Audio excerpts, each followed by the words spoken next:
welcome back to another episode. Today, I'm going to speak about breastfeeding as it's World Breastfeeding Week. So, it might not be applicable to everyone, but it's important because it's a social issue. Breastfeeding is also a very important social issue because if society at large doesn't accept people who breastfeed, then mothers might not breastfeed. And as you will see in this presentation, breastfeeding is extremely important for health, for the child, for the mother, and for the rest of your life. It sets you up for the rest of your life. So if you have a good, healthy mother and a good, healthy father and a good, healthy baby, then you have less health problems later on in life. So let's get into it. So first, let's start before. So before conception, before you even think about having a baby, it's important to start living a healthy lifestyle for both the father and the mother. It's been found that the father's health also has an influence on the baby. It's not just the mother, the father as well. So the father needs to have good health, the mother needs to have good health so that the baby can have good health. And this starts even 2 years before conception, before the baby is born.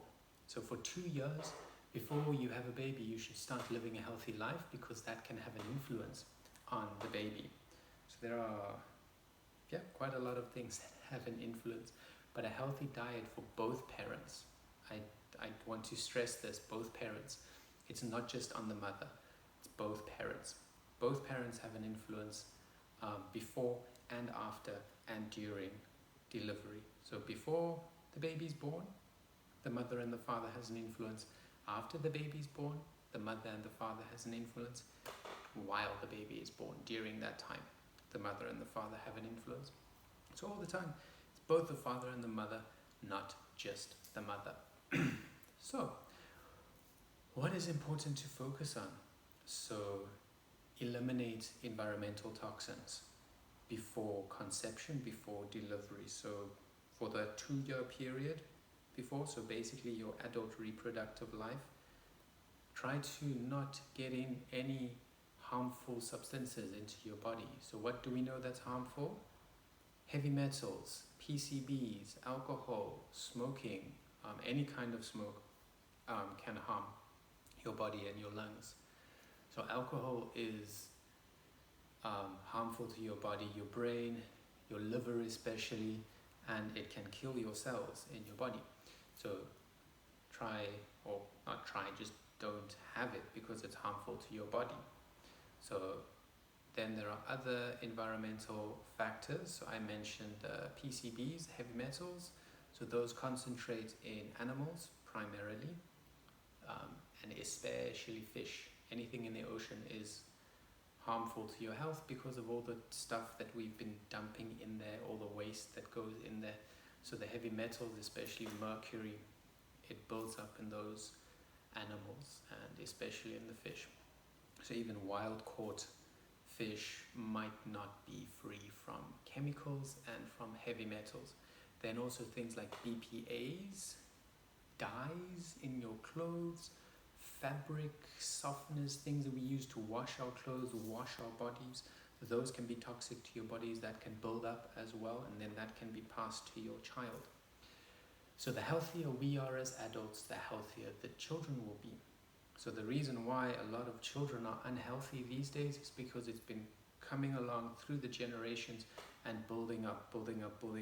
So it's the same as what happens in the fish. The little fish has a little bit of toxin, the big fish eats it, more toxin, bigger fish eats that, more toxin. It builds up as we move along. Same in people. It builds up as we go along. So it's important to break that cycle of unhealthy living and start living a healthy life so that you can pass down healthier genes to your children. Okay. So that is important, and I would recommend a plant-based diet. In the next videos I'm going to be doing, I'll talk in more detail about a plant-based diet, But in short, a plant-based diet, nutrient dense, it helps build your intestinal flora, it builds your immune system, supports your immune system, gives you a healthier immune system. It's absorbed better, so you get more absorption, and it also has higher hydration levels. So fruits and vegetables have more hydration than, for example, chicken or fish or beef or whatever meat animal product you want to name.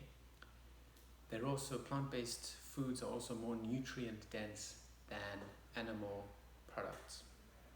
So animal products also have other things in them like hormones. They are not high in micronutrients, and they can deplete the body of moisture. They suck up a lot of moisture, and they take a long time to digest, and while they're sitting there in your stomach, they can putrefy and they can harm your digestive tract. Okay, so if you think, just quickly, if you think about the digestive tract of a herbivore versus a carnivore, a herbivore's is much longer, our teeth are different, our stomach acid is at a higher pH, so not as acid as a carnivore. Carnivore has a shorter digestive tract so that everything moves through quickly, so that it does not sit there and cause disease. They have different teeth made for biting, catching things. If you try and run around catching an animal, you will be sorely mistaken if you have no tools or guns or bows and arrows to try and catch the animal.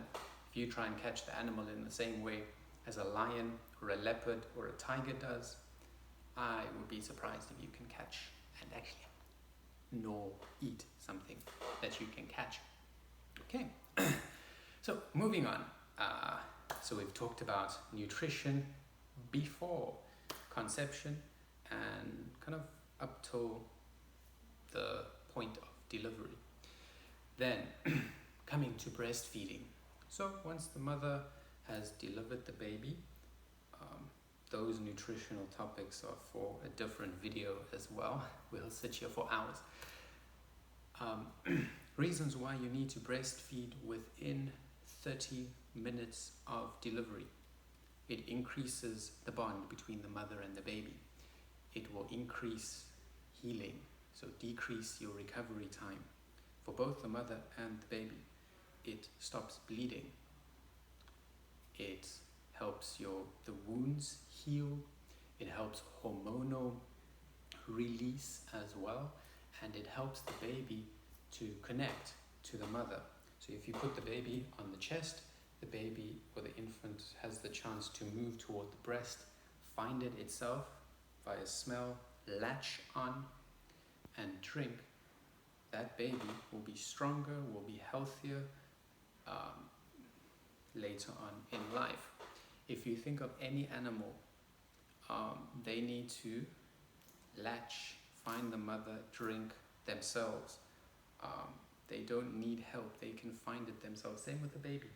As long as we put it on the mother in contact, that baby will move, find the breast and start suckling. It might be a little bit hard for the mother at first. It's a new feeling, it might be a little painful, but once you find the correct latching position, a good latch with the gums, the lips facing outwards, complete solid press, no air coming in, then it will soon become extremely natural and easy. It will make the whole process later on much easier. If you try and start breastfeeding later stages after birth, it becomes harder and harder because the baby's been washed, all the smells, all the pheromones, everything is gone. So it becomes more of a struggle. The baby is crying, the baby is stressed and unhappy. So if you put the baby on the mother within 30 minutes, that contact will soothe the baby, help calm the baby, reduce the stress, increase its feelings of safety and the bond and the connection with the mother. It also helps with postpartum depression so that the mother's percentage or chance of getting it is much less because they immediately feel this bond with the mother. So why breast milk specifically? Why not formulas? Breast milk, high in nutrition. It's specifically made for your child. You would not go and voluntarily drink from another animal, or not naturally in any way. That's not how we are supposed to be living. We should stop breastfeeding as an infant. Many people in the world are still breastfeeding. It's like they are sucking on a cow. But anyway, that's also a topic for another video. So breast milk is high in fat, high in carbohydrates, and it has the adequate level of protein for the baby. If the baby gets too much protein, there can be hormonal problems, growth problems, bone development problems, calcium deposition in the bone problems. So breast milk is specifically formulated for the baby. It's also been found that breast milk changes. It's never really the same. There are different components with every feed, every day. If the child is sick, the components in breast milk changes. It's always changing because it's that specific, the mother is making it specific for her child, specifically. That's the connection and the transfer of information between the mother and that baby that is taking place.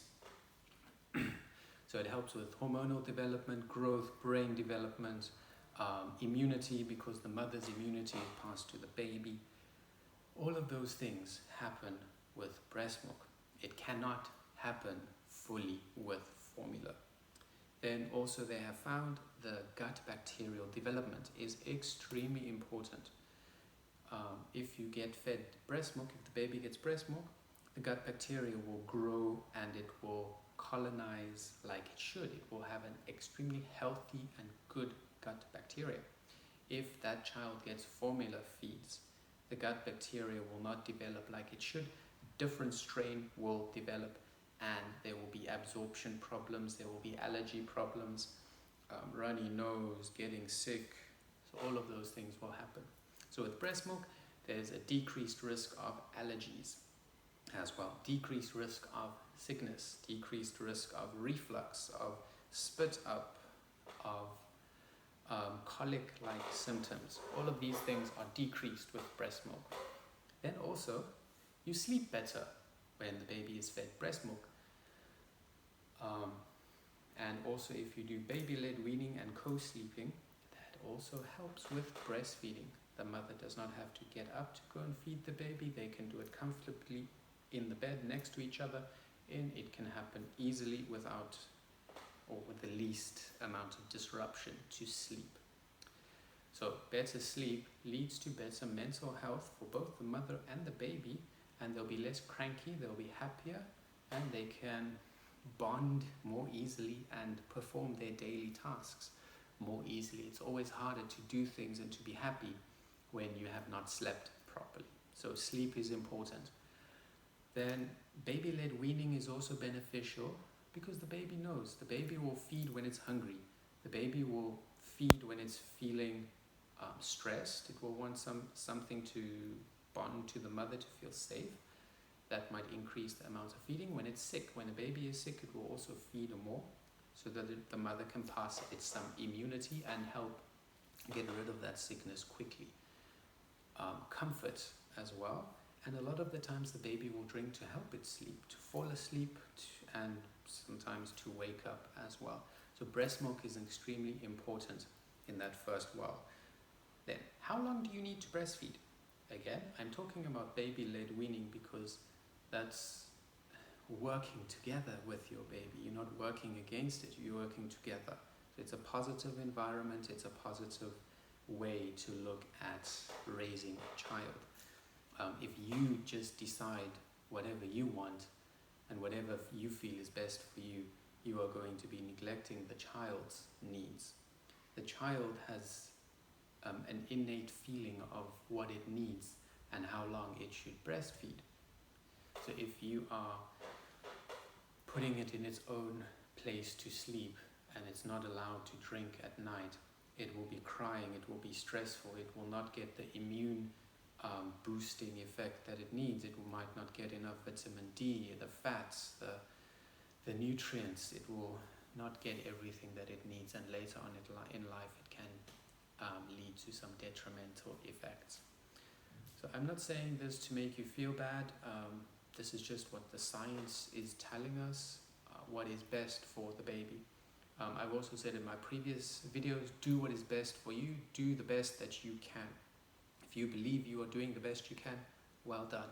I'm not trying to say you are the worst parent or a bad parent if you do this and this and this. I'm just explaining what the science and what nature, what God is telling us is the best things to do.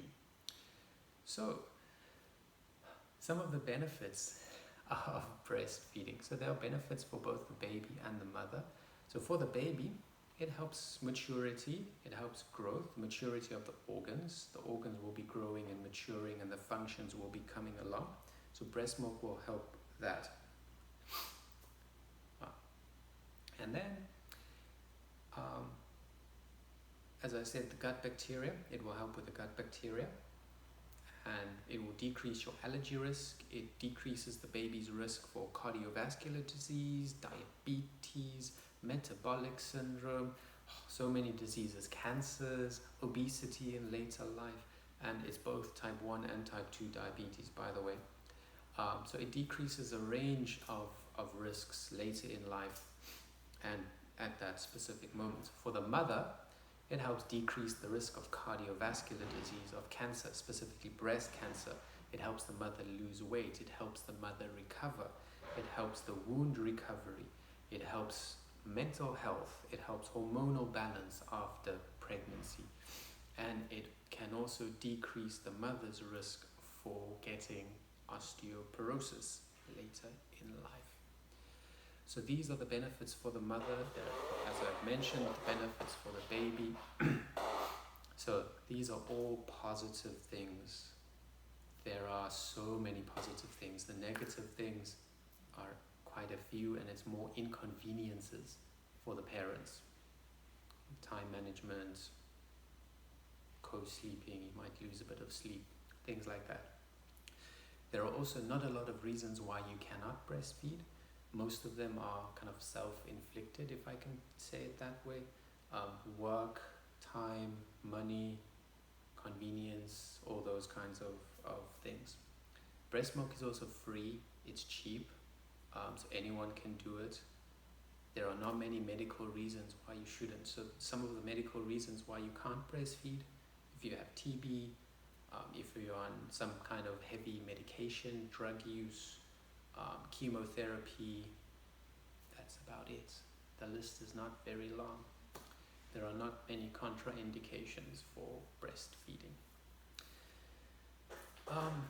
Then I've talked about baby-led weaning. So the benefits of baby-led weaning is it decreases the stress on the baby and the mother. It increases the health of both the baby and the mother. It gives you better sleep, balanced hormones, more balanced life, less allergy risk. It's easier to form a routine as well, which is really important for both the child and the mother. So routine can help, and it helps the autonomy for the child. It helps the child develop its own character. It helps to also give it a say in what the child is doing. When it can say, please mommy, may I have breast milk now? And the mom says, yes, you may. That helps the child know that I can ask a question and it will be answered. I have a choice. I can also ask for something and it will be given to me. My parents are actually friendly and nice and happy, and I can talk to them, and it forms this better family bond. And it helps emotional stability as well.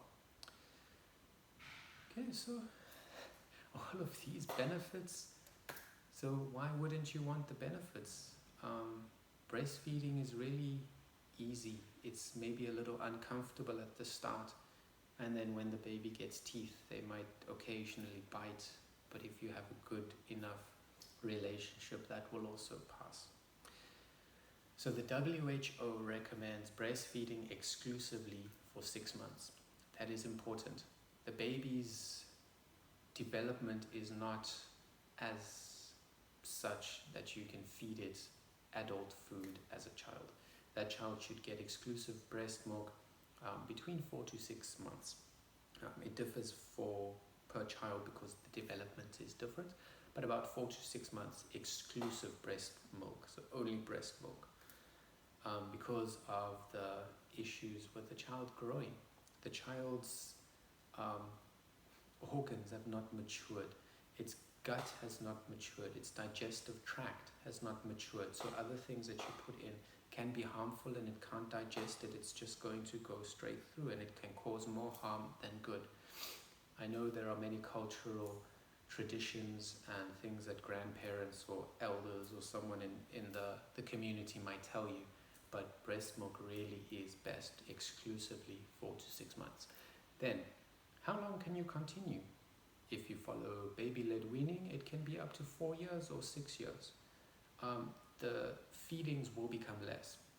As a baby, or a newborn, it might be up to 8 times in a day and then maybe 8 times at night as well, but that decreases.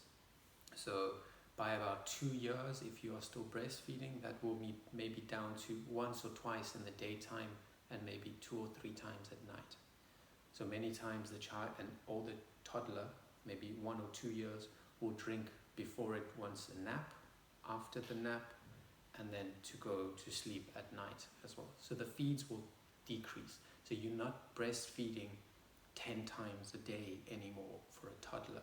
A 4-year-old might only drink once or twice at night, or just to fall asleep. So it's really not that much anymore. So it's not a child that's walking around demanding milk from the mother. That will not really happen. The child knows when it should stop drinking milk. It's similar with nature. Those baby animals will know when to stop, and the mother can sometimes help them when they get older.